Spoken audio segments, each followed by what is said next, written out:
Eh bien, bonsoir à toutes et à tous. Notre présidente Inès Villela-Petit participe à un colloque aux Pays-Bas. Elle m'a chargé de présider cette séance. Elle pourra malheureusement pas suivre cette communication à distance, étant donné que les organisateurs du dit colloque ont cru bon euh, d'organiser le dîner pour 18h30. Voilà. Donc c'est plus un goûter tardif qu'un dîner. Mais elle pourra voir la conférence une fois qu'elle sera enregistrée puis mise en ligne sur la chaîne YouTube de la Sénat, sur laquelle je vous invite toutes et tous à visionner nos vidéos et nos conférences précédentes. Je tiens à vous adresser mes plus vifs remerciements euh, pour vous être déplacés, être venus en cette belle salle du Conseil. Je remercie Béatrice Coularé de nous inviter une fois de plus dans les meilleures conditions. Et je remercie aussi toutes les personnes qui nous suivent en distanciel. Mes remerciements ne seraient pas complets si je ne remerciais pas vivement notre conférencier, Monsieur Marc-Antoine Quignodon, doctorant en histoire contemporaine à l'université Paris-Est Créteil, que nous sommes certains à bien connaître ici, n'est-ce pas, Laurent? Voilà. Donc la communication d'aujourd'hui s'intitule Alfred Frigou de Liéville, 1836-1885, collectionner les révolutions, institutionnaliser la subversion. Avant de laisser la parole à notre conférencier, quelques nouvelles à vous donner. Les RTCNA 12, donc le dernier opus de la collection Recherche et travaux de la Société d'études numismatiques et archéologiques, est en passe d'être imprimé. Il nous sera livré autour du 15 octobre. Il est possible de les précommander. Vous trouverez en quatrième de couverture du dernier numéro des cahiers numismatiques l'adresse mail du trésorier. Ou alors vous pouvez le commander directement à l'adresse www.sena.fr en imprimant le bon de commande. Je fais circuler le dernier numéro des cahiers numismatiques. Voici. Autre nouvelle, je crois que notre président d'honneur, Laurent Schmitt, a quelques informations aussi à nous glisser. Je lui laisse la parole. Oui, tout à fait. Merci, Karine. Bonsoir. Un micro peut-être. Ouais, ouais.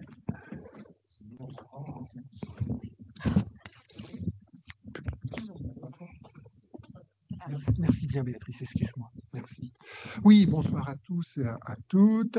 Juste deux petites nouvelles. La deuxième, je ne pourrais malheureusement pas vous la montrer parce que je l'ai vue, mais le nouveau Gadouri Rouge, la fameuse édition que tous les collectionneurs de monnaie moderne attendent tous les 2 ans, vient de sortir. Il est arrivé aujourd'hui à Paris.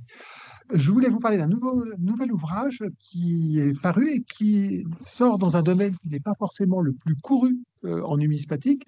C'est Cédric Volco qui nous a déjà commis un petit ouvrage pour bien débuter les monnaies romaines, dont nous parlions la semaine dernière aux Amis des Romaines.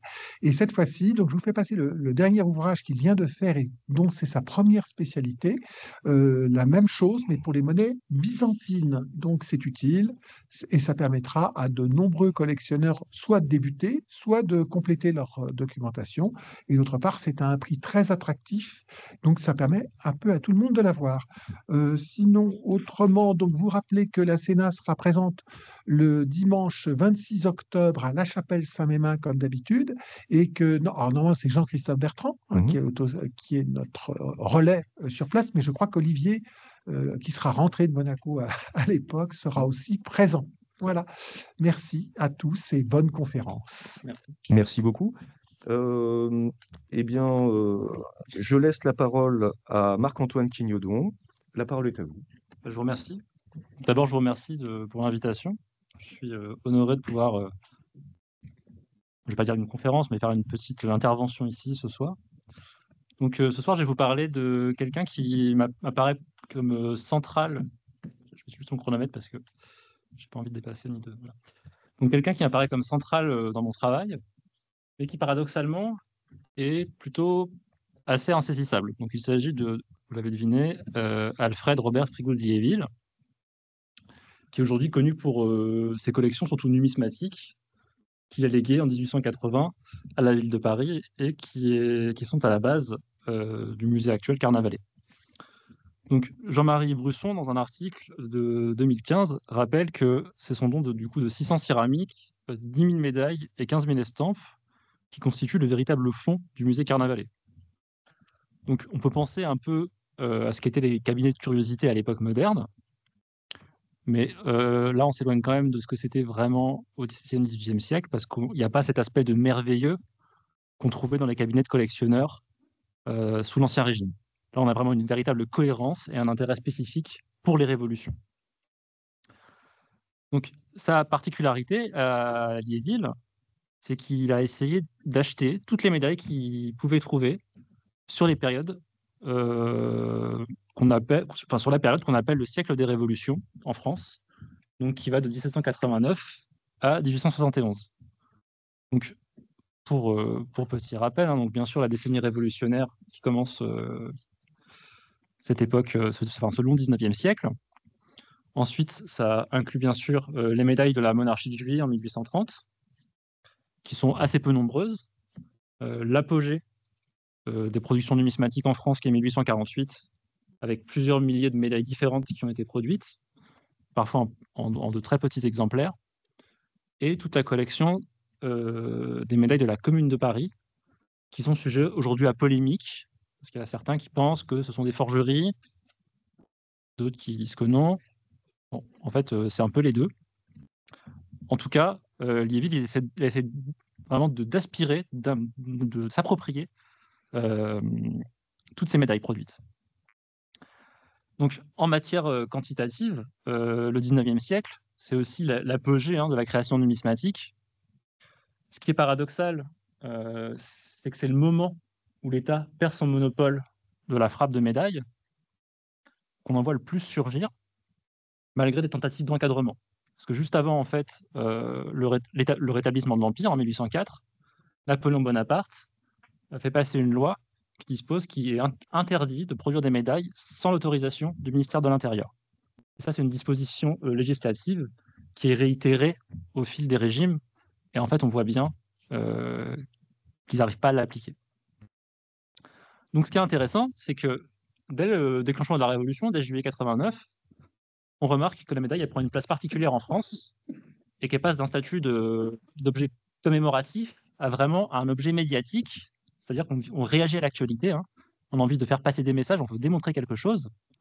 Et bien sûr, la grande figure qui contribue à mettre ça en place, c'est le démolisseur de la Bastille, Pierre-François Pallois, qui s'est autoproclamé entrepreneur de la destruction de la prison, et qui va un petit peu créer des objets dérivés de cette Bastille, notamment en faisant des mini-bastilles qu'il va envoyer au département, pour que ce soit des objets commémoratifs en souvenir de l'Ancien Régime, mais aussi des médailles, qui vont être apparemment fondues à partir des chaînes, de clés de la Bastille, de serrures de la Bastille.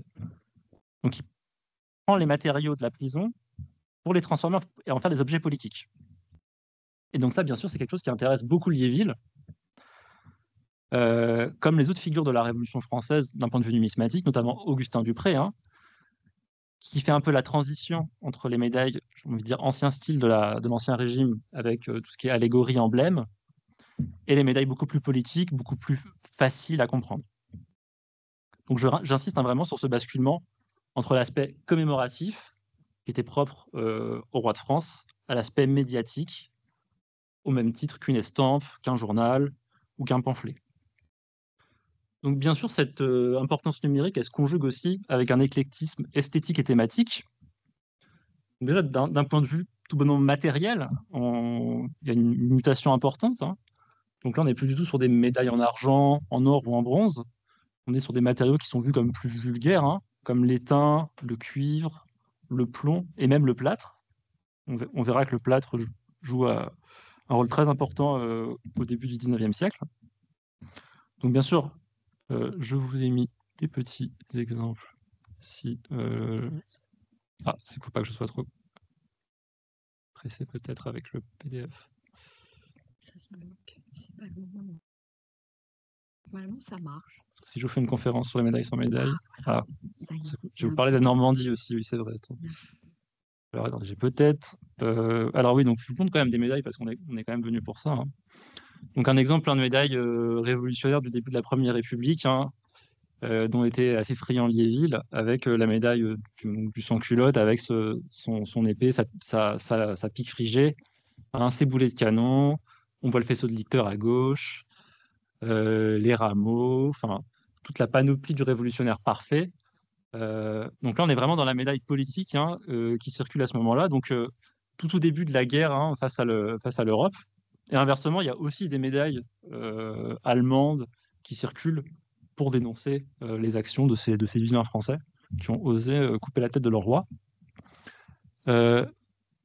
Alors, autre exemple de médaille révolutionnaire, c'est la mise en avant des martyrs de la République. Donc ici, Joseph Chalier, qui a été guillotiné à Lyon par les Girondins. Donc, à la médaille, elle sert aussi à mettre en avant des figures vues comme exemplaires au cours de ces révolutions. Donc, c'était le cas de Chalier, c'est bien sûr le cas de Marat, c'est le cas de Saint-Fargeau. Enfin, il y a toute une panoplie comme ça de révolutionnaires morts en martyrs. Alors, pour sortir de la Grande Révolution et contrebalancer un peu ce point de vue très à gauche, là, je vous présente un best-seller de 1848. C'est la médaille de l'archevêque de Paris, Monseigneur Affre, qui est mort au cours des journées de juin, c'est-à-dire au moment où, en fait, où les ateliers nationaux ont été fermés, où les ouvriers se sont révoltés à Paris, ce qui a créé une petite guerre civile pendant 3 jours avec des milliers de morts.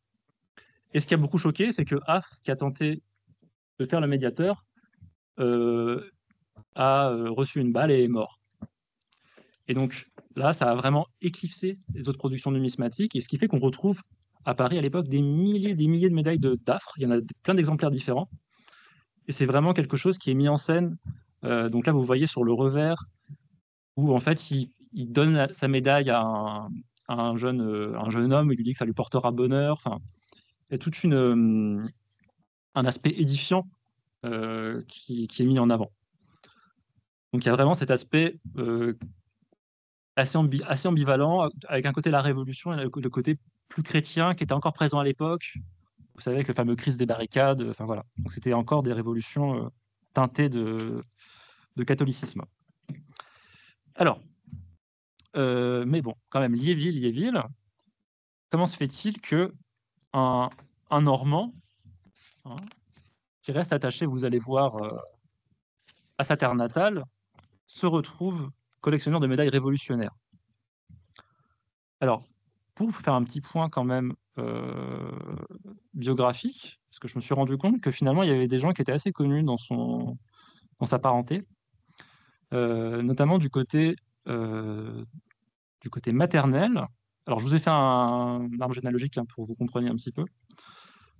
Donc, à droite en bleu, vous avez la branche maternelle avec sa maman Alina, et donc son grand-père maternel Charles-Louis, qui a eu un demi-frère, qui avait un demi-frère, et ce demi-frère a eu une fille, Marie Le Harivelle, qui a épousé un membre de la famille Mirabeau.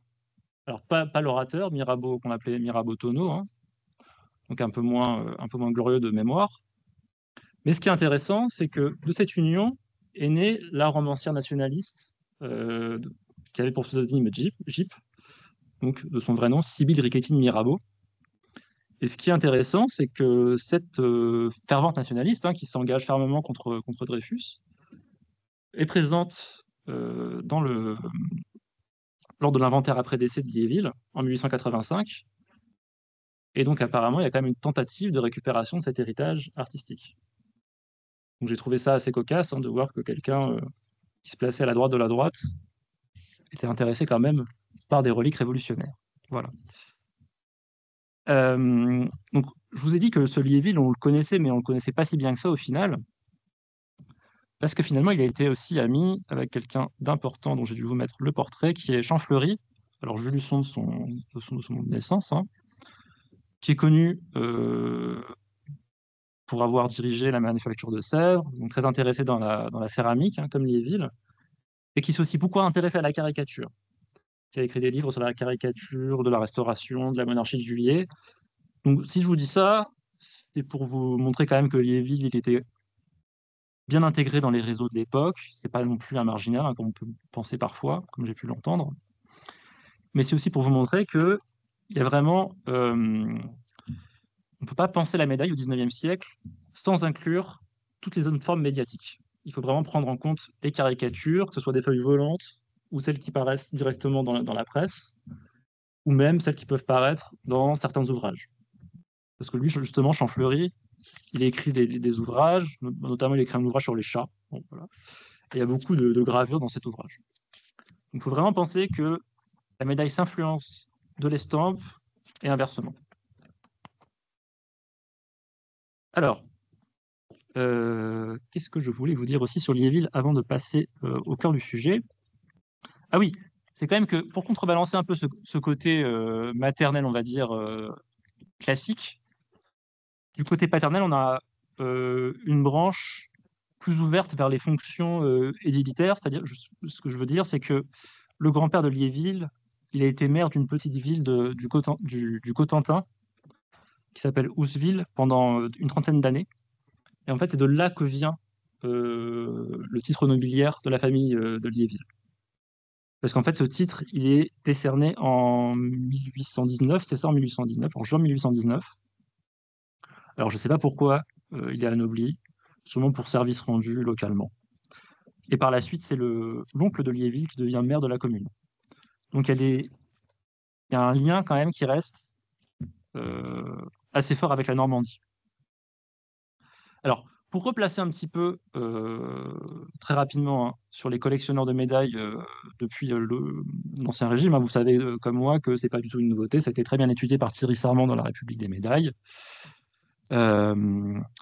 Et cette vogue, en fait, continue au XIXe siècle. Et ça, en revanche, j'ai l'impression que ça a été moins mis en avant dans les travaux universitaires, parce qu'il n'est pas le seul, hein. Il y a beaucoup d'archéologues qui se sont intéressés à ces médailles contemporaines, même des gens qui étaient intéressés par l'histoire antique. Je pense notamment à Félicien de Saucy, qui a écrit le premier ouvrage sur les médailles de 1848 en 1850. Donc c'est dans cet environnement intellectuel que Liéville s'inscrit. Alors, dernière chose avant de commencer dans le vif du sujet, si on ne s'est pas intéressé à ces médailles, c'est peut-être parce qu'en en fait, elles ne sont pas si jolies à regarder. Et en fait, elles sont bourrées de préjugés. Donc là, vous avez un numismate qui est assez célèbre à l'époque, hein, qui s'appelle Étienne Cartier, qui est un des fondateurs de la revue de numismatique, qui est franchement monarchiste, hein. Et justement dans cette revue, il écrit « Il est difficile de concevoir comment le peuple, qui fut longtemps à la tête de la civilisation européenne, de la littérature, des beaux-arts, du bon goût et du bon ton, a pu produire une série numismatique aussi ridicule, je dirais franchement aussi dégoûtante. » Donc clairement, bon, il n'est peut-être pas très sensible à cet aspect un peu fruste de la médaille, mais c'est aussi parce qu'en fait, c'était un franc partisan du comte de Chambord et il ne s'en cache pas dans sa correspondance. Voilà. Donc il est très content de donner un petit coup aux médailles républicaines. Mais ce qui est aussi intéressant, c'est que dans le dictionnaire de numismatique qui est paru chez Larousse en 2000, me semble-t-il, ou 2001, vous avez, bon, c'est un peu plus mesuré dans les termes, mais on a la même idée, hein. Donc on reste quand même sur cette idée que c'est pas des belles médailles, donc en fait c'est pas important, c'est pas intéressant. Faut pas s'y intéresser. Bon, aujourd'hui c'est un peu remis en cause chez les chercheurs et les chercheuses. Alors, on va commencer par la collection quand même numismatique de Liéville, hein. Donc, j'aimerais quand même savoir, enfin, si vous expliquez comment est-ce que ce Liéville il a pu acquérir tout ça, parce que finalement c'est assez vertigineux si on se rapporte au nombre de médailles, hein. Donc, pour bien comprendre comment c'est possible, il faut avoir en tête la structure commerciale de l'époque, hein. Donc, au XIXe siècle, vous avez vraiment une multiplication des ventes, et qui est vraiment une caractéristique de l'identité bourgeoise, hein. Donc ça, c'est un héritage du XVIIIe siècle, hein, avec la vente par des personnages importants. Alors, attendez, ça, je vous ai mis l'hôtel. Alors, j'ai oublié de vous mettre... je voulais vous mettre des peintures en fait, de vente au XVIIIe siècle, mais bon. Donc, en fait, avec des marchands assez importants, comme Alexandre-Joseph Paillet, et aussi le mari de Vigée-Lebrun, qui est un important vendeur d'objets d'art au XVIIIe siècle à Paris. Donc, en tout cas, cette hausse de vente, elle entraîne l'apparition d'un nouveau type social aussi, qui est celui du collectionneur. Alors, au départ, le collectionneur, il est plutôt moqué, hein, dans la littérature. Je pense que vous avez en tête le cousin Pons de Balzac, dans l'Incipit, où il est présenté comme un nostalgique de l'Empire, avec un manteau tout rapiécé. Enfin, c'est vraiment quelqu'un qui... c'est un original, un peu ridicule au final. Et ce qui est intéressant, c'est qu'au fil du temps, cette figure du collectionneur, elle devient presque respectable. Et justement, dans le Larousse, donc dans le tome 4, hein, en 1869, on peut lire à l'article « Collectionneur » que la collection est un des goûts qui sont appelés à caractériser plus spécialement ce siècle. Donc on voit qu'il y a vraiment une certaine respectabilité qui se met en place autour de la figure du collectionneur. On commence à les prendre au sérieux.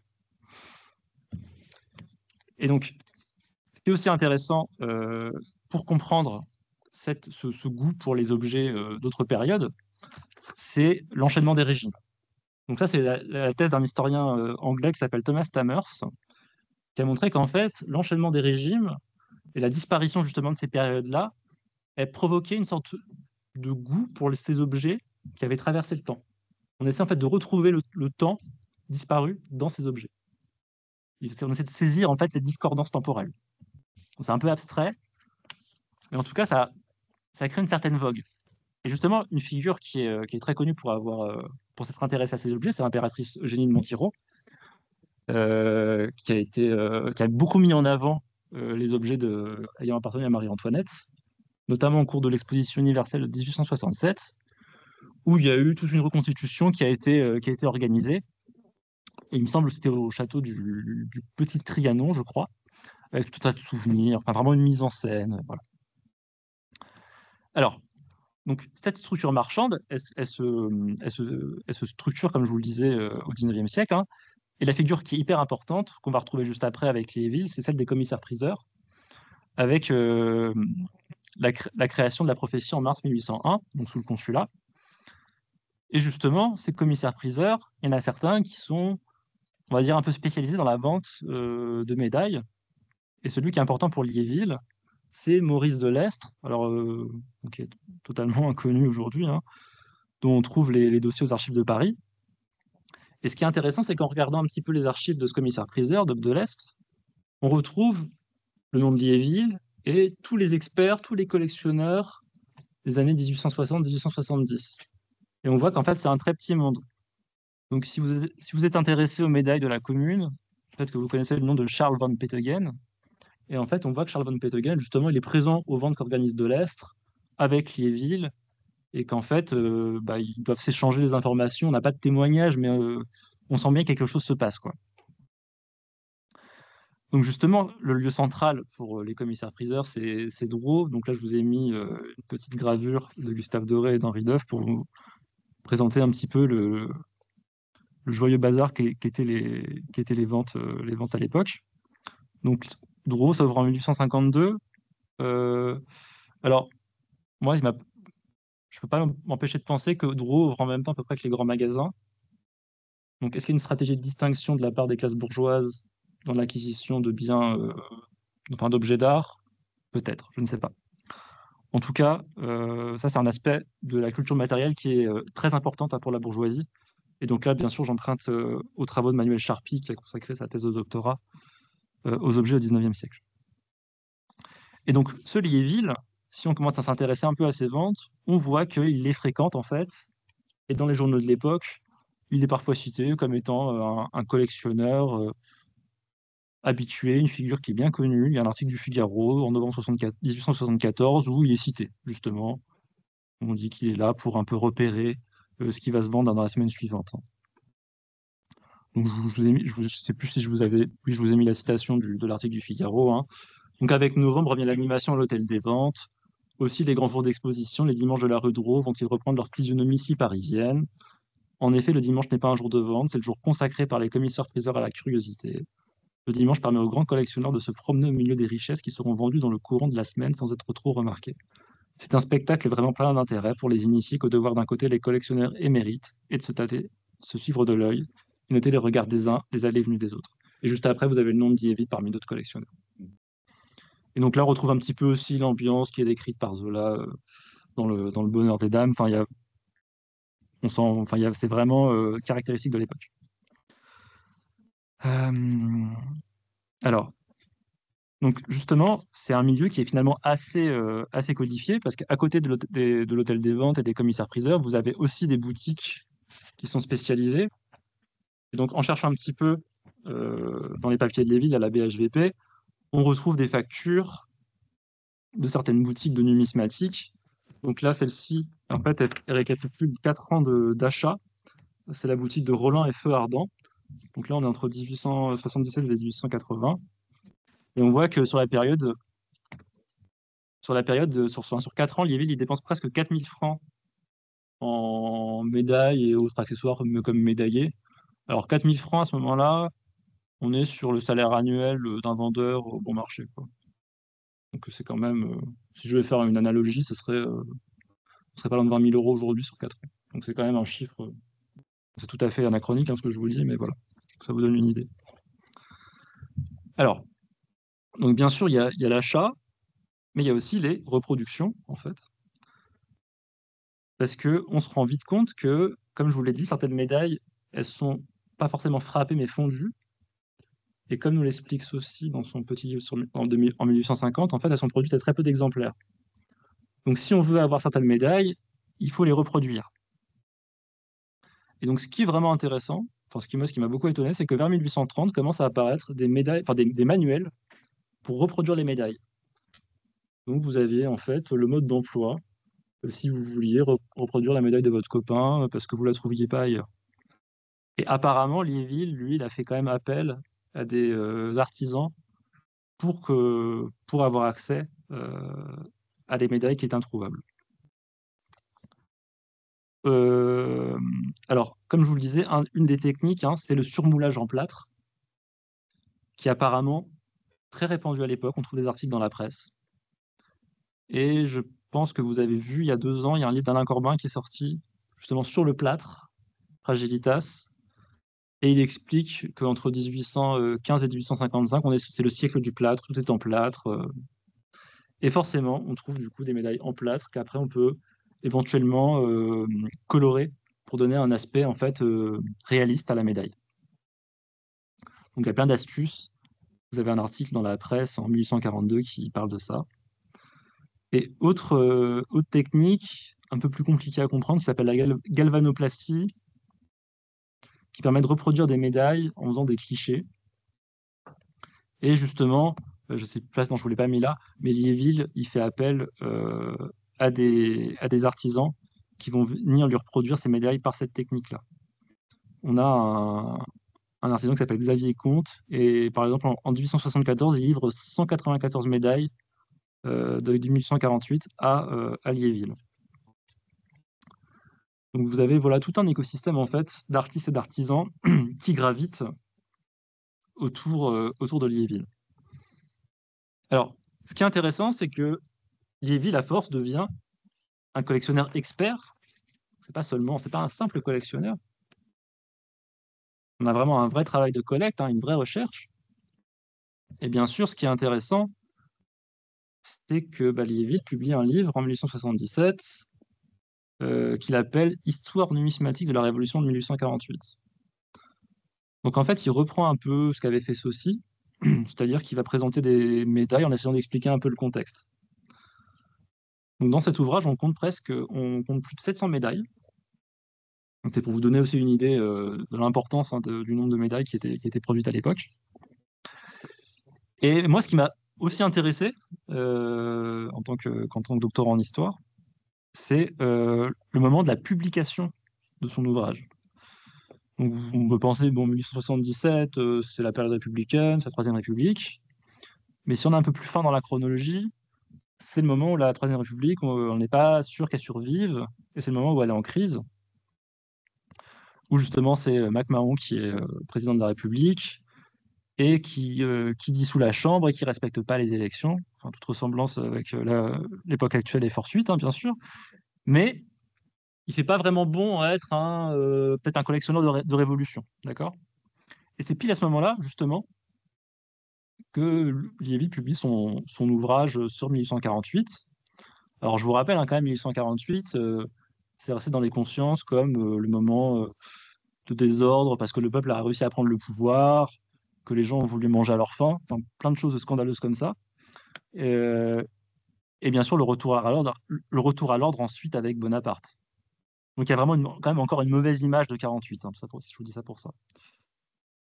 Mais ce qui est intéressant, c'est qu'en fait, son ouvrage, il s'inscrit aussi dans un moment où il y a déjà pas mal de livres sur 1848 qui ont été publiés, notamment des livres de souvenirs de témoins directs. Alors, pour replacer cet ouvrage d'histoire numismatique dans un contexte plus long, bien sûr, vous savez tous et toutes qu'il y a l'histoire métallique de Louis XIV qui a été publiée du vivant du roi.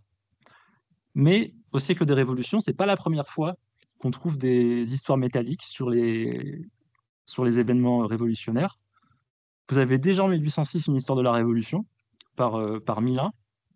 En 1826, vous avez une nouvelle histoire numismatique de la Révolution française publiée par Michel Hénin, donc qui est publiée tout au début du règne de Charles X, hein, un an après son sacre. Donc pareil, à un moment où on n'est pas vraiment... il ne faut pas trop se montrer révolutionnaire quand même. Et comme je vous l'ai dit, hein, Saucy, qui avait publié son ouvrage en 1850, et lui qui était plutôt proche du pouvoir. Hein. Et donc ce qui est intéressant, c'est que pour rédiger en fait ces notices, Liéville, lui, il s'aide d'ouvrages et il récupère même des manuscrits en fait de personnes qui ont dessiné des médailles de 48. Et notamment, il y a un manuscrit qui est conservé à la BHVP de quelqu'un qui s'appelle Candale, qui a l'air un peu inconnu. Et en fait, il a dessiné une centaine de médailles de Lyon, en fait, de club lyonnais, de médailles de 1848. Donc il fait quand même un travail bibliographique, on va dire, pour justifier sa démarche, on va dire, d'historien. Et ça paye parce que, finalement, donc je vous ai dit qu'il y avait des articles dans la presse française, qui sont plutôt laudatifs en général d'ailleurs, et si on regarde du côté de la presse britannique, on trouve aussi des articles qui relatent la parution de ce livre. Donc par exemple, en 1877, en septembre, dans la revue londonienne The Academy, vous avez un article sur la parution de cet ouvrage. Donc Liéville était aussi connu outre-Manche. Voilà. Donc au-delà de la constitution de cette collection, je voulais aussi un peu m'interroger sur ce que c'est que vraiment collectionner les révolutions à un moment où c'est pas forcément évident. Donc comme je vous l'ai dit tout à l'heure, il a des prédécesseurs qui sont assez différents. Et ce qui est assez paradoxal, c'est que certains personnages sont de fervents royalistes chez les collectionneurs de Révolution. Vous avez le cas assez intéressant d'Henri Huchet de la Bédoyère, alors qu'il ne faut pas confondre avec Charles Huchet de la Bédoyère qui a été fusillé en 1815. En fait, c'est un royaliste qui se rallie aux Bourbons en 1814 et qui reste vraiment fidèle aux Bourbons tout le long de sa vie, et qui va même jusqu'à abandonner son poste en 1830 parce que ce sont les Orléans qui sont arrivés au pouvoir. Et pourtant, ce Labédoyère, il avait acquis, lui, 100 000 documents sur la Révolution française, notamment 6 000 pamphlets, 4 000 volumes de procès-verbaux, 2 000 journaux, 4 000 gravures. Alors, je vous dis ça parce que, en fait, on dit souvent Liéville, c'est un révolutionnaire, c'est un fervent républicain. Moi, j'ai pas trouvé de traces de ça. Donc, pour vous dire qu'en fait, il y a des exemples, des contre-exemples qui montrent bien qu'on peut être royaliste et collectionner les révolutions. Donc, ouais. Alors, pour étayer un petit peu cette hypothèse, je me suis quand même demandé si c'était si anodin que ça de collectionner des médailles scandaleusement révolutionnaires. Parce qu'en fait, Liéville, il ne dirait jamais vraiment pourquoi il a envie de les collectionner, ces médailles. Je ne sais pas. Enfin, moi, je n'ai pas trouvé encore, en tout cas. Et surtout que, comme je vous l'ai dit, vous l'avez vu, hein, ce sont des effigies, des symboles, des inscriptions qui peuvent être vraiment très, très, très incisives. Hein. En 48, ça peut être Dupin ou la bourgeoisie verra ses têtes tomber. Enfin, des choses très, très virulentes qui pouvaient tomber sous le coup de la loi, quoi. Et donc, ce qui est intéressant, c'est que on sait que Liéville, lui, commence sa collection sûrement au début du Second Empire, qui n'est pas non plus un moment où les révolutionnaires ils sont spécialement encouragés à se manifester. Et ce qui est intéressant, c'est que notre Liéville, je me suis rendu compte qu'apparemment, il s'entendait pas si mal que ça avec le pouvoir du Second Empire. Alors, je vous dis ça, je vous montre tout de suite en médaille, justement. Parce que là, on a une médaille de Pons-Carme qui est là pour récompenser les gens qui ont été importants lors de l'exposition universelle de 1867. Et il y en a une qui est dédiée à Liéville. Et justement, on voit que Liéville, il a rassemblait pas mal de documents, la BHVP, autour de cette exposition universelle. Donc, en tout cas, c'était pas un opposant affiché au Second Empire, c'est tout ce qu'on peut dire à ce niveau-là. Deuxième indice qui me permet de dire ça, c'est la dédicace d'un ouvrage en 1874 sur justement les artistes normands au salon. Donc dans cette dédicace, on lit à Monsieur Buon: nous désirions depuis longtemps adresser à l'honorable et habile administrateur des expositions des Beaux-Arts tous nos remerciements pour un fait personnel. L'occasion s'en présente et nous sommes heureux d'en profiter. Pendant le siège de Paris, quand les bataillons de marche étaient convoqués au Palais de l'Industrie, avant d'être dirigés sur les avant-postes, M. Buon nous a fort gracieusement accordé l'hospitalité de son cabinet durant les heures pénibles que nous étions obligés de passer dans ce moment glacial. Nous pouvons oublier tant d'obligeances et nous le prions d'accepter l'expression de notre reconnaissant souvenir. Alors, si Frédéric Buon, donc, qui était déjà en fait en poste sous le Second Empire dans la direction des Beaux-Arts, qui était à l'époque au sein de la maison de l'empereur, ça signifie qu'il connaissait Liéville et donc il avait des relations avec des gens qui avaient des postes plutôt haut placés, parce qu'en fait, aux Archives nationales, on retrouve des lettres de Frédéric Buon à Neuwerker, qui était un peu le directeur des Beaux-Arts à ce moment-là. Donc quelqu'un qui est apparemment pas si à la marge que ça. Et donc justement, comme je vous le disais tout à l'heure, on pourrait penser que la Troisième République, c'est le moment parfait pour commencer à collectionner les révolutions. Mais si on se replonge dans les discours de l'époque, en fait, c'est pas vraiment le cas, parce que vous savez que la mémoire de la Commune a longtemps été, pendant 10 ans, en fait, proscrite. Il y a eu beaucoup de fusillés. Et il était en fait interdit de produire certaines caricatures, certaines médailles, quand on mettait des symboles considérés comme séditieux. Et quand je vous dis séditieux, c'était un simple bonnet phrygien à un moment d'ordre moral. Donc je me dis que du coup, collectionner des médailles où on appelle au meurtre de la bourgeoisie, bon, c'est assez audacieux. Donc ça, c'est Bertrand Tillier, bien sûr, qui l'a étudié dans un livre de 2004, où il dit bien que justement, tout ce qui est représentation de la Commune, c'est vraiment c'est tabou, c'est proscrit jusqu'à l'amnistie en 1880 et justement l'arrivée des républicains opportunistes au pouvoir quand le régime est vraiment consolidé. Alors je passe parce que le temps avance. Alors oui, je vous avais mis... Ah oui, ça c'est quelque chose que je ne me suis pas encore vraiment expliqué, dont j'ai oublié de vous parler. C'est qu'en fait, dans toutes ces médailles de la Commune de Paris, j'en ai trouvé une qui mentionne le bombardement de la maison de Liéville et la destruction d'une partie de sa collection de céramique. Donc c'est l'inscription que vous voyez au revers. Alors ça, je pense que c'est une médaille qui est postérieure. Enfin, c'est une médaille qui est postérieure, c'est sûr, parce qu'elle date. Le fait qui est mentionné, il date du 22 mai 1871. Donc c'est forcément postérieur à la chute de la Commune. En tout cas, si c'est le cas, on voit qu'il n'en a pas trop tenu rigueur aux révolutionnaires. S'il a vu sa maison bombardée, sa collection détruite. Ça, c'est un point à éclaircir en plus. Alors, donc, ce que je vous disais, ce qui est assez dommage, c'est qu'on j'ai pas trouvé grand-chose, on ne trouve pas grand-chose sur ce que pensait vraiment Liéville de ces médailles.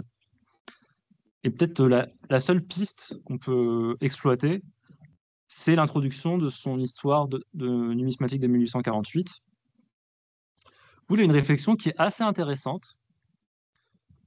Ah, je vous ai pas mis la citation, désolé, je vais vous la lire. Donc, dans cette introduction, on voit que pour Liéville, ce ne sont pas simplement des objets, ces médailles. Elles ont vraiment, comment dire, elles ont réussi à piéger un petit peu. C'est un peu une capsule temporelle, si vous voulez, des événements antérieurs. Donc on peut lire à la page 8. Les médailles de 1848 sont œuvres du moment plus que les précédentes et d'une facture fiévreuse, tourmentée, tantôt noble, tantôt grossière, comme les jours qui les firent naître. Si l'on veut bien ne pas exagérer notre pensée, nous dirons que le mouvement de la main, l'agitation du cerveau qui ont composé ces témoignages d'une époque extraordinaire semble vibrer dans la pièce qu'on regarde. Et donc là, on retrouve l'idée que les objets incarnent vraiment la volonté de leurs auteurs et qu'on peut retrouver une partie ce qu'on appellerait l'agency, donc c'est-à-dire l'influence sur les choses qu'ont eu les individus, mais du côté de l'objet. Et là, on est tout à fait dans ce qu'on appelle aujourd'hui la culture matérielle. Donc, c'est des recherches qui sont assez actuelles au final dans le monde universitaire aujourd'hui. Donc, je trouvais le parallèle assez intéressant. Alors, pour terminer mon exposé, je voulais quand même vous présenter un petit peu le monde de Liéville, parce que finalement, il n'est pas si connu que ça, mais on peut quand même reconstituer un petit peu ses goûts à travers ce qu'il a pu laisser comme trace. Et finalement, il a une trajectoire singulière. Hein. Donc, il est né en 1835, donc 1836, pardon. Donc, pleine monarchie de Juillet. On est juste après l'attentat de Fieschi, donc le tournant conservateur de cette monarchie de Juillet. Donc, il naît en Normandie. C'est une petite bourgeoisie, normande, enfin, petite noblesse normande. Et en fait, il s'intéresse assez vite à des choses très différentes. Aujourd'hui, la médiathèque d'Alençon conserve 255 plantes qu'il avait récoltées. Donc là, je vous ai mis, il me semble que c'est du réglisse, je crois. Il a aussi fait de la photographie. Vous avez un album qui est conservé, je sais plus où est conservé l'album, mais enfin, bref, il est disponible. Je crois qu'il est aux archives de la Manche. Donc c'est quelqu'un quand même qui s'intéressait au progrès technique, hein, vous voyez, avec les reproductions de Méda, qui a fait de la photo et qui a fait aussi du coup des photos de céramique, donc des photos d'assiettes. Et donc là, on retrouve vraiment peut-être la raison de son amitié avec Champfleury. Hein. Donc c'est quand même quelqu'un qui est curieux des objets qui l'entourent.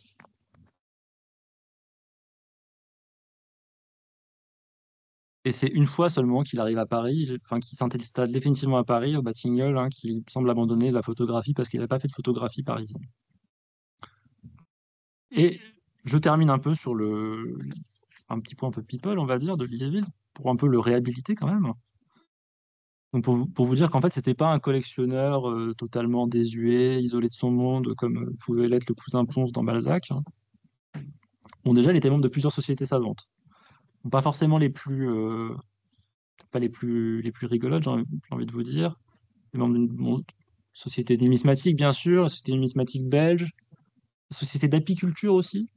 Alors, j'ai pas encore compris pourquoi il s'intéressait au miel, mais donc quelqu'un d'assez curieux au final, et qui a côtoyé, donc comme je vous l'ai dit, des figures importantes, mais vraiment des superstars du 19e. Hein.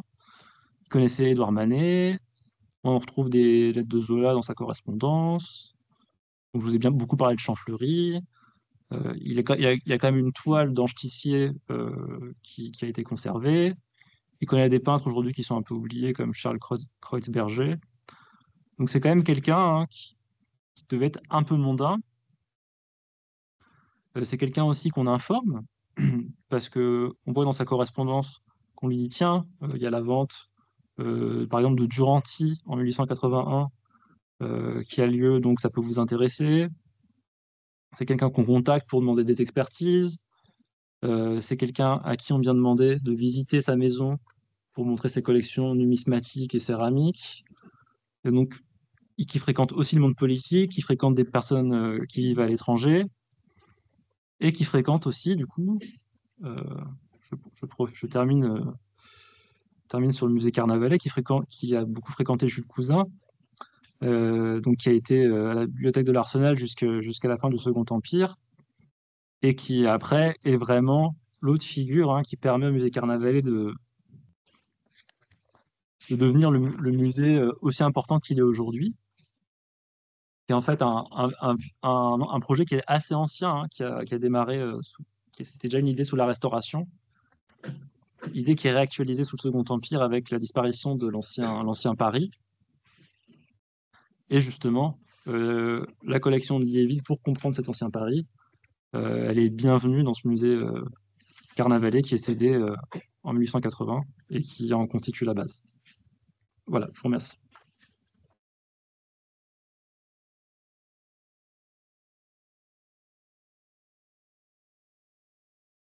Eh bien, merci beaucoup pour cette communication très enrichissante. Moi qui ne connaissais pas Liéville, Bah, je vais m'y intéresser davantage. Alors, je connaissais l'ouvrage de De Saulcy, qui est assez volumineux, qui a été réédité d'ailleurs dans les années 70, je crois, Ah, je avec savais pas sa qu'il a fait des- couverture marron. Et oui, alors peut-être que quelqu'un ici a des questions, ou peut-être à distance. Donc, n'hésitez pas à lever la main. Ah, Philippe Schisser.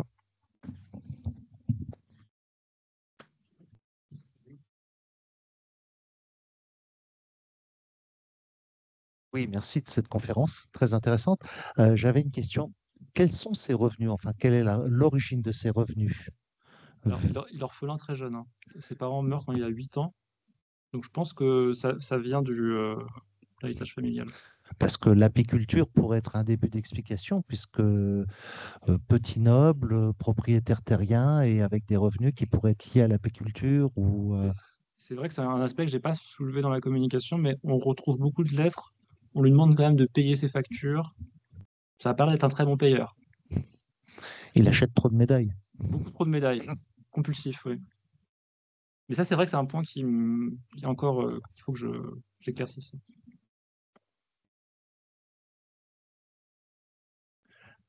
Alors là, c'est peut-être une hypothèse plutôt qu'une question.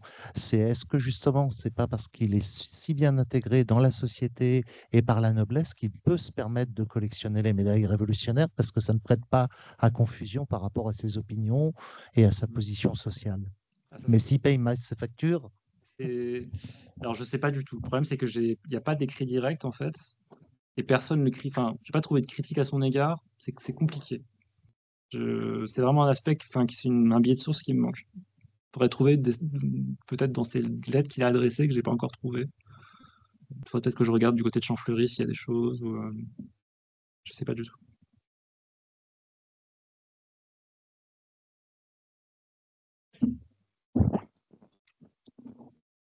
Bien, alors j'ai une petite question qui est plus historique que numismatique, parce que sans doute êtes-vous plus au courant que moi sur le sujet. Vous avez montré tout à l'heure une médaille de l'archevêque Affre, qui a été tué dans les circonstances qu'on connaît. Il s'est déplacé à la barricade et il aurait été victime, semble-t-il, d'un tir de la garde nationale. Mais est-ce que c'est bien certain? Est-ce que l'état de la recherche actuelle n'a pas démontré qu'il s'agirait d'un révolutionnaire, ou est-ce que c'est vraiment la garde nationale? Qu'est-ce qu'on en sait? Dans les récits, les récits sont assez contradictoires. Mhm. Alors, je vous donne il y a un livre qui va sortir sur les journées de juin 48 de Philippe Dargula. Et peut-être que lui répondra mieux que moi, parce que moi, je ne peux pas trancher encore. Et encore, sur les journées de juin 48, on n'est pas encore sûr du nombre de morts, en fait. On pense qu'en fait, il y a peut-être plus une mort en juin 48 que pendant la Commune. Mhm. Donc, en fait, c'est en réévaluation, en fait. À la hausse, À la hausse, j'imagine. Ouais, ouais. vraiment très à la Mhm. hausse. Ouais. Et il y a des descriptions aussi de médecins qui laissent aucun doute sur la boucherie qui a été la répression. D'accord. Alors, par contre, là, c'est une question qui est beaucoup plus orientée numismatique. Vous avez dit qu'il y existait énormément, effectivement, j'ai pu le constater, beaucoup de médailles, justement, euh, de médailles commémoratives du décès de l'archevêque de Paris. On rapporte, si mes souvenirs sont exacts, que son cortège funèbre comptait pas moins de 200 000 personnes. À vérifier, hein, c'est de mémoire que je vous dis ça. Est-ce que ça n'expliquerait pas la profusion justement de médailles? Est-ce que les... C'est en fait, si on regarde un petit peu les journaux, c'est un choc national. Tout à fait. C'est comme l'assassinat en 14, directeur du Figaro. Ça accapare l'actualité. Mhm.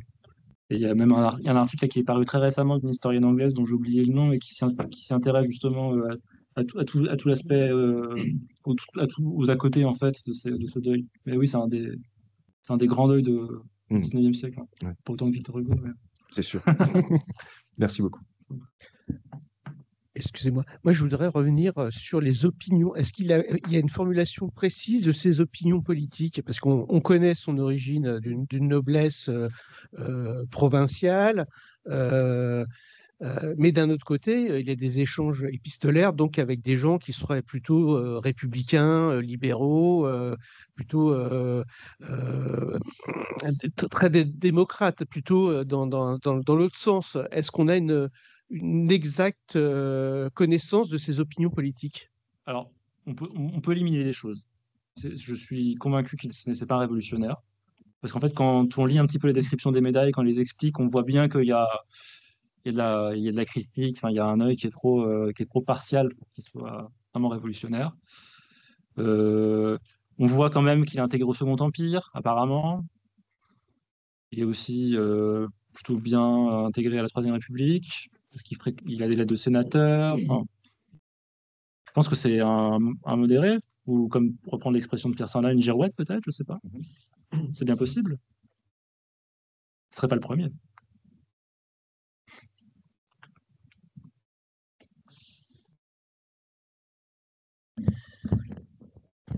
Philippe Charentais, donc merci pour cette présentation très riche et également les nombreuses sources que j'ai vues sortir de la BHVP, etc., qui, à mon avis, seront très intéressantes.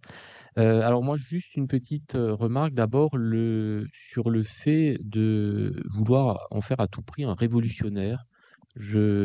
Voilà, c'est quelque chose on peut en effet collectionner des objets sans particulièrement. Alors là, c'est vrai qu'il en collectionne vraiment beaucoup. Mais est-ce qu'il n'y aurait pas peut-être quelque chose à chercher du côté un peu romantique de la chose? La Révolution, c'est quelqu'un qui va grandir justement en plein milieu 19e. Euh, Ça me fait penser également à un autre collectionneur, Fabre de l'Arche, Marc Fabre de l'Arche, qu'on a également à Carnavalet, et qui se fait appeler, donc qui est en fait un notaire parisien, qui est Marc Fabre, et qui se fait appeler de l'Arche. Alors non pas en renvoyant à une quelconque un signe, marque de noblesse, mais tout simplement parce que c'est comme il y avait Giraud Delin ou d'autres personnes comme ça, c'était une manière aussi de se mettre dans une sorte de filiation révolutionnaire. Voilà. Et est-ce qu'il n'y aurait pas à chercher peut-être, alors bon, j'y avais pensé, je m'étais aussi posé la question sur le côté révolutionnaire de Liéville. Et alors je cite de mémoire, mais il me semble que dans l'ouvrage de Saucy de 1850, il évoque la nécessité, donc qui est consacrée aux médailles de 48, et il évoque la nécessité justement de collectionner ces objets qui sont des témoignages historiques. Et alors pas, il s'en prend pas, mais il dit voilà, les contemporains de la Grande Révolution ne l'ont pas fait. Et on a un devoir, nous, de garder ces témoignages. Voilà. Et je ne pense pas que De Saucy ait été particulièrement révolutionnaire. Voilà, donc est-ce qu'il n'y aurait pas aussi, alors je ne vais pas jusqu'à dire preuve d'une forme d'humanisme, mais voilà, de collectionner des choses qui, même si on n'est pas d'accord avec eux, sont des témoignages de l'histoire et voilà, dont il faut garder la trace. Ah oui. Voilà, alors c'est peut-être l'une des... Il le dit dans son introduction, et c'est des réflexions qui naissent à ce moment-là aussi. Mais alors justement, est-ce que c'est pas lié à une notion de patrimonialisation, comme l'avait fait Alexandre Brognard en son temps, en disant Oui, je pense voilà, la qu'il y a un peu... destruction des monuments, enfin voilà, et peut-être qu'il y a cette naissance, je dirais, de cette sensibilité face au patrimoine, et donc peut-être que Liéville se pose des questions particulières par rapport à ça, comme De Saucy, du coup, donc peut-être à explorer aussi. Ouais, on peut faire que des hypothèses, mais qui sont assez intéressantes quand même, parce que c'est aussi, comme je le disais, le moment de l'osmanisation, la disparition du vieux Paris. Ah oui. Paris est en ruine après la Commune. Est-ce que ça joue dans son imaginaire et est-ce que ça le pousse à vouloir accumuler les choses pour les préserver? Je ne sais pas, mais c'est bien possible. En sachant, et ça vous l'aviez montré, que c'est un collectionneur compulsif. Donc il y a en effet la numismatique qui est une grosse partie de sa collection, les céramiques, mais à côté de ça, il va collectionner les poteries de Mésoamérique, il collectionne voilà, plus de 36 000 choses. Donc, oui. Parce qu'il y a aussi le contexte impérial du moment, en fait, où la France commence à remettre en place son empire colonial, et on se rend bien compte justement dans les catalogues des commissaires-priseurs que ça circule aussi ces objets-là et que ça intéresse des gens. Et Donc ça aussi, c'est un aspect qui est à prendre en compte avec ce que vous dites Mhm. sur les poteries américaines. Et alors, du coup, j'aurais une question. Alors, je ne sais pas si vous allez répondre, je ne sais même pas si c'est sur la fabrication de ces médailles.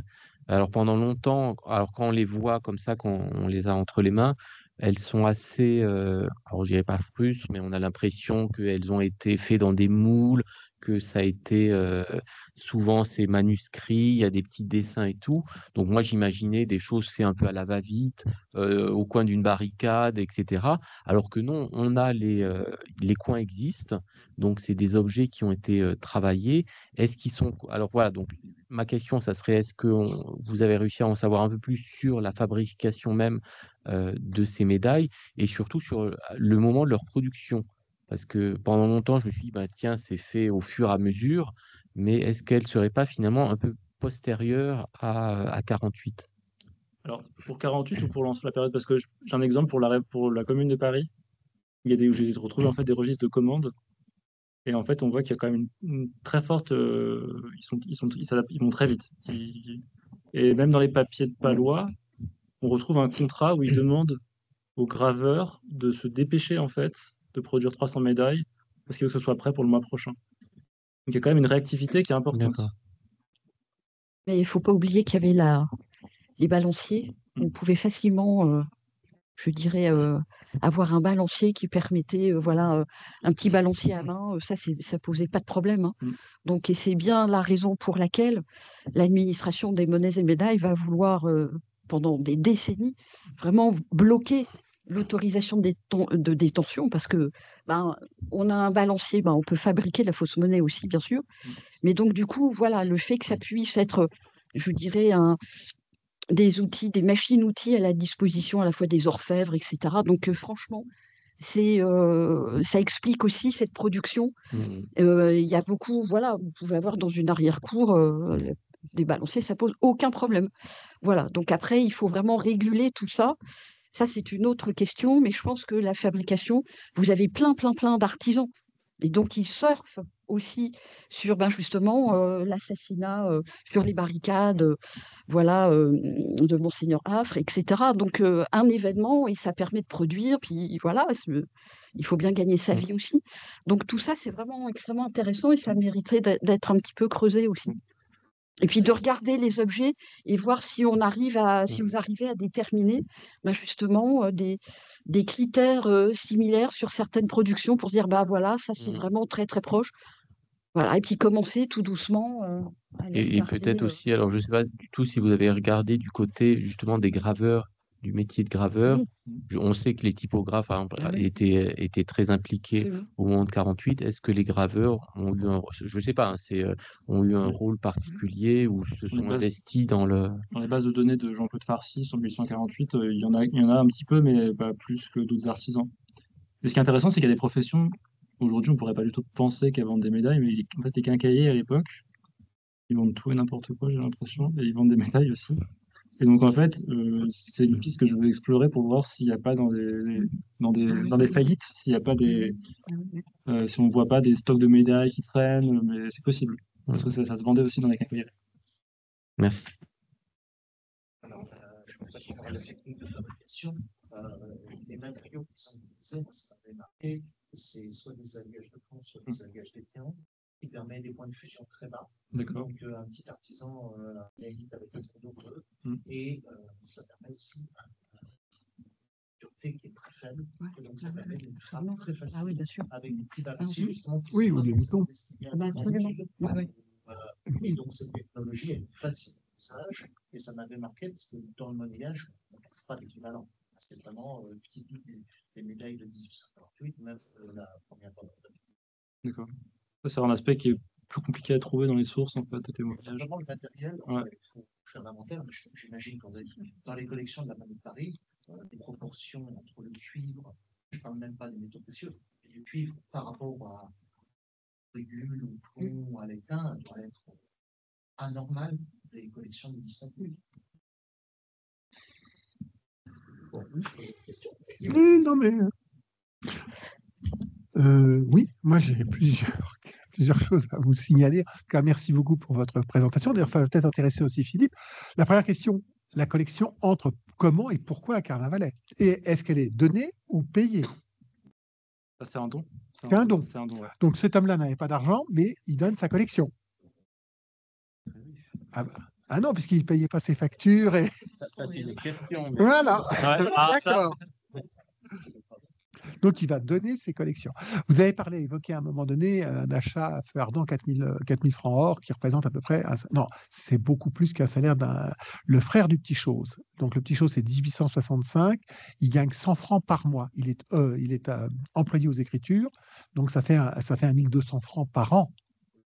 C'est très loin des 4000 francs. 4000 francs, c'est déjà une grosse somme. Mais en revanche, vous avez montré cette facture qui est portée sur 4 ans. Alors, ce qui est très intéressant, si on divise par 4, ça fait 1000 francs par an d'achat.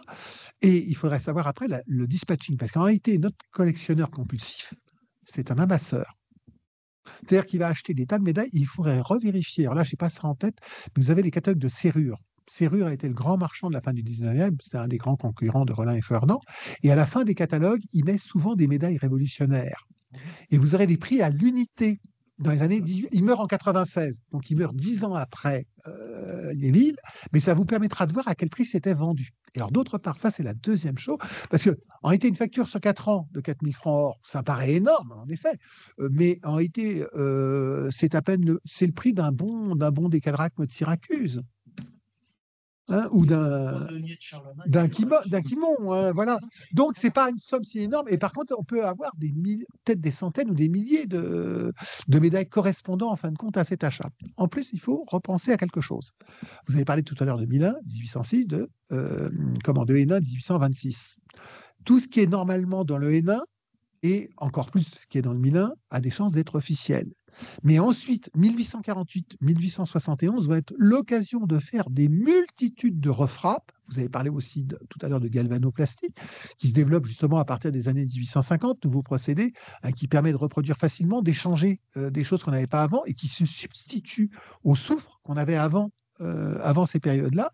Et donc, on va avoir énormément de choses apocryphes. Et aujourd'hui, il est très difficile. Philippe Charnotet et Philippe Terret, qui a eu l'occasion de travailler sur le fonds de Carnavalet, sur les monnaies, se posent énormément de problèmes entre ce qui est vraiment d'époque et ce qui est des refrappes. Hein, voilà. Sur les jetons. Et voilà, exactement. Hein, voilà. Alors, sur cette question, il est vrai que je peux intervenir, puisque Philippe et moi-même avons constaté que dans les collections des jetons, notamment des corporations, pour les vitriers et peintres sur verre de la ville de Paris, on va peut-être quantifier ça. On va dire qu'un jeton sur 5, grosso modo, est une reproduction. Non, mais voilà. Alors, vous nous avez parlé beaucoup de médailles, même principalement que de médailles. Est-ce qu'il a collectionné les monnaies de la même période? Parce que dans 48, dans le Saucy, il y a une grosse partie monnaie. Alors, le bouquin n'est pas si épais que ça. Il y aura une deuxième édition postérieure, enfin une sorte de reprint du Saucy. Mais dans l'édition de 50, la toute première partie est consacrée au concours de 48, qui a été énorme. Hein. Là, on en est actuellement, puisque c'est le prochain sujet qu'on va traiter dans les essais de 48, on est à 700 épreuves, enfin, entre les 10 centimes, les 5 francs et les 20 francs or, dans tous les métaux, hein, c'est-à-dire autant d'étain, du plomb, tout ce qu'on veut, mais 700. Il n'y a aucune autre période qui n'a fourni autant disons, de possibilités, avec des mélanges, alors mélange de droit, mélange de revers, mélange de graveurs, tout ce qu'on veut, tout est possible. On croirait qu'ils se sont livrés, mais sûr, est-ce qu'il a collectionné aussi ces monnaies ou pas? Est-ce que vous avez trouvé des traces? Parce que là, vous nous avez parlé vraiment que de médailles. Les coins, oui. Les coins, puisque les coins sont entrés, une partie des coins de 48 sont entrés justement à Carnavalet. Et ces coins, normalement, les coins étaient détruits, normalement, sauf que pour le concours de 48, ils ont été laissés. Alors, les revers ont été détruits, et c'est pour ça qu'on a 4 modèles, en fin de compte, qui vont servir de principe pour les refrappes, mais les droits, les graveurs ont le droit de les conserver. Donc, ça complique encore un peu les choses. Voilà. Donc, c'est un très, très beau sujet, mais on sent que c'est très vaste. Et puis, alors là, vous nous avez parlé d'un côté de Normandie, donc la famille normande, et puis ensuite l'installation à Paris. Donc, cet homme-là était pris entre deux, comme d'ailleurs beaucoup, hein, les quartiers, tout ça vivait. Il ne faut pas oublier que la numismatique française est née à Fontenay-le-Comte, hein, en Vendée. Hein, donc, et ça n'a rien de parisien. Et en effet, dans ces milieux extrêmement légitimistes au départ, qui vont après se teinter d'un petit peu d'orléaniste et puis ensuite d'autres choses, de matinée cochon d'Inde, de girouette, comme vous disiez tout à l'heure. Mais c'est ça la distinction. Il est né en 1936, donc il meurt à 49 ans. Il commence à collectionner dans les années 1860. Il est plutôt à Paris ou plutôt en province Alors, encore? à ce moment-là, il est à Paris après. À Paris. Il Ah, s'installe voilà. à Paris, à Batignolles, D'accord. dans la maison en fait, qu'il va léguer ensuite après, Ok. à une dame. Enfin, je sais Non, pas. mais ça explique mieux pourquoi il peut aller le dimanche Ah oui, non, c'est un voilà. Parisien. Ah, voilà. C'est un Parisien Parisien. d'adoption, oui. Voilà. Ouais, ouais. D'accord. Non, c'est intéressant. Bon, bah écoutez. Un peu à l'écart. Oui, voilà, c'est ça. C'est les Batignolles à l'époque, c'est pas Ouais. Non, c'est pas Paris, c'est. Il Voilà. faut se déplacer pour aller chez lui, voilà, c'est un peu Et, une excursion. oui, un petit peu comme pour. Alors, ça, j'en viens à Dupré, parce que nous, c'est la question. On a beaucoup travaillé sur Dupré à l'époque révolutionnaire, et puis jusqu'à sa mort, hein, puisque Dupré a gardé une grande importance jusqu'en 1833. Vous avez parlé qu'il s'était beaucoup intéressé à Dupré. Alors, est-ce que comment? Pourquoi parce que Dupré, en effet, a fait énormément de médailles, mais il a été le graveur général, hein, le premier graveur général de la monnaie. Et puis, il a maintenu une activité. Il est dans tous les enfin, même sous la Restauration, on vient le chercher pour présider les concours ou pour lui demander son avis. Comment en êtes-vous arrivé justement à Dupré? Et en plus, il y a beaucoup de Dupré à Carnavalet. Ça, je me suis juste vu dans ses papiers qu'il avait en fait. Je ne sais pas comment il a acquis la collection. D'accord. Apparemment, il a quand même accaparé, parce qu'il aimait bien accaparer. Parce que c'est pareil, il a des catalogues de vente de collectionneurs de médailles de la Révolution que je trouve pas ailleurs. D'accord. C'est quand même quelqu'un qui savait où chercher apparemment. Il y a une collection de médailles révolutionnaires de quelqu'un qui s'appelait Soené, une dame apparemment. Il y a une vente à Paris à un moment et lui, il a ce catalogue-là. Et on ne trouve pas d'autres traces ailleurs. Enfin, c'est quelqu'un qui savait vraiment se renseigner apparemment. D'accord. Dupré, pour Carnavalet, il récupère par le biais de Narcisse Dupré, donc qui est le fils et mais c'est plus tardif comme. Et je pense, alors est-ce que ça existe, mais dans les archives, sa correspondance est également avec sa sœur, puisqu'en fait c'est sa sœur qui, je crois, il est orphelin à 8 ans, et c'est sa sœur aînée qui va s'occuper de lui. Est-ce que après elle continue à jouer un rôle il va être vieux garçon? Et est-ce que je pense que ça pourrait être intéressant de voir, est-ce que c'est elle qui s'occupe de ses finances en se disant et qui met un peu voilà, qui le restreint dans ses achats? Je pense qu'il y aurait peut-être aussi quelque chose. Mais bon, si ça existe. Hein, la correspondance reçue. C'est pas celle qui a envoyé. Moi, j'ai que ce qu'il a reçu. Lui. Oui. Malheureusement.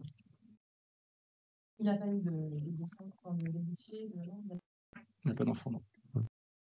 Ni de femme connue, en tout cas. En sachant que, en effet, vous êtes méritant parce que les archives Liéville sont éparses, c'est très difficile à trouver. Excusez-moi. Moi j'ai un peu une réflexion de Marchand sur la constitution de la collection. C'est est-ce que finalement il s'est rendu compte à une époque que finalement il pouvait trouver une multitude d'objets à faible coût qui correspondent à ses moyens, parce que finalement que ce soit les marchands ou les sociétés savantes, souvent elles avaient beaucoup de mépris sur les objets contemporains, que ce soit dans beaucoup de choses, notamment en numismatique ou en antiquité. Et est-ce que finalement, ce n'était pas le point de départ d'une passion qui est devenue dévorante dans la mesure où il avait pu mettre la main sur un grand nombre d'objets très différents qui ont quand même des qualités artistiques et historiques indéniables et qui ont facilité cet engouement qui est devenu très dévorant. Le problème, c'est j'ai pas de témoignage de pourquoi est-ce qu'il a choisi les médailles. Et comme je vous l'ai dit, il y a aussi la céramique, il y a aussi des estampes. Donc, il y a quand même, j'ai l'impression que l'intérêt quand même sur le moment révolutionnaire est quand même présent. Mais pourquoi la médaille précisément? C'est pas trop. Pour le moment, je sais pas. Et il n'y a rien dans l'histoire familiale qui puisse justement être une piste? J'ai cherché s'il n'y avait pas un combattant de la Révolution, quelque chose comme ça. J'ai juste trouvé un marin, ce qui n'est pas très étonnant. Mais sinon, j'ai pas, je vous ai dit un maire dans une commune qui dépasse jamais 400 habitants. Donc, rien qui peut expliquer. On trouve une lettre, je crois, de son oncle à Tocqueville, mais en fait, c'est parce que c'est la circonscription du moment dans la Manche.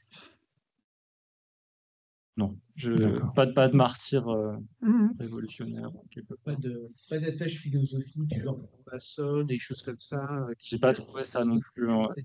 Ça peut aussi expliquer. Ouais, mais en tout cas, l'intérêt intellectuel pour la Révolution, ça c'est évident parce qu'il a légué sa collection, je crois, d'ouvrages au musée Carnavalet sur la Révolution. Donc oui. Puis ça c'est pareil, les livres sur la Révolution, c'était le père d'Anatole France qui avait une librairie à Paris où il essayait tout rassembler pour les vendre à des gens qui s'y intéressaient.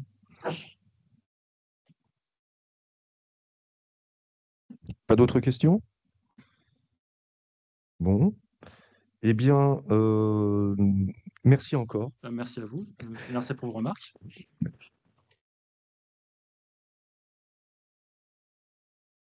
Alors, nos prochaines conférences seront le mercredi 5 novembre, une conférence de Christian Charlet, dont le sujet sera « Médailles et jetons parmi les plus remarquables de la franc-maçonnerie ». Et pour la conférence de décembre, mercredi 3 décembre, ce sera Katia Schall qui nous parlera de l'infortune d'une série médaillistique pourtant originale conçue par Geneviève Granger, 1908-1910. J'en profite pour rappeler que le volume 12 DRT Sénat sera très bientôt disponible et que les précommandes, par contre, peuvent se faire dès maintenant. Donc, n'hésitez pas à visiter notre site internet et télécharger le bon de commande. Très bonne soirée à tous et merci encore.